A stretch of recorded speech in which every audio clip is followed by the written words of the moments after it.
Alors, bonsoir à tous mes frères africains qui parlent le français, à la Côte d'Ivoire, le Sénégal, le Zaïre, le Burkina Faso. Vous êtes mes préférés, bien sûr. J'adore le président du Burkina Faso.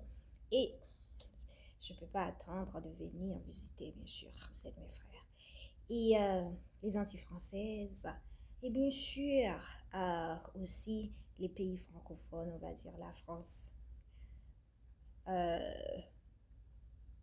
Le Belgique et aussi la Russie. La Russie. Qu'est-ce que j'ai dit, la Russie?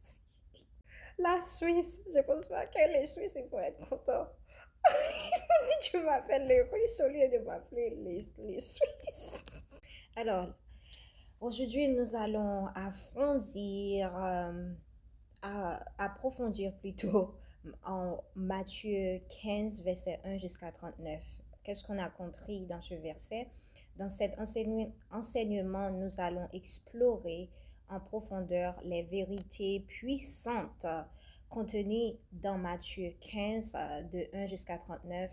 Ce chapitre confronte la religion sans relation, expose l'état du cœur humain et relever la puissance d'une foi persévérante. Jésus confronte les pharisiens au sujet des traditions humaines face au commandement de Dieu. Il enseigne que ce qui souille réellement une personne ne vient pas de l'extérieur, mais du cœur. Nous découvrons aussi également la foi extraordinaire de la femme canaïenne, j'ai du mal à prononcer sa nationalité, ainsi que le miracle de multiplication de 4000 dans cette étude. Vous allez comprendre pourquoi Dieu se préoccupe davantage de votre cœur que des traditions religieuses. C'est pas bien d'être religieux et de ne pas avoir une relation avec Dieu. Ce qui rend réellement une personne spirituellement impure, comment l'humilité et la persévérance ouvrent la porte au miracle. La compassion de Jésus envers ceux qui le cherchent, comment Dieu multiplie ce que nous plaçons entre ses mains. Du coup, on va lire Matthieu 15, verset 1.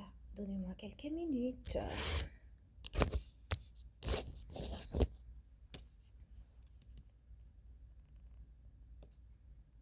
Or, c'est toujours ici. Alors, des pharisiens et des scribes vinrent de Jérusalem auprès de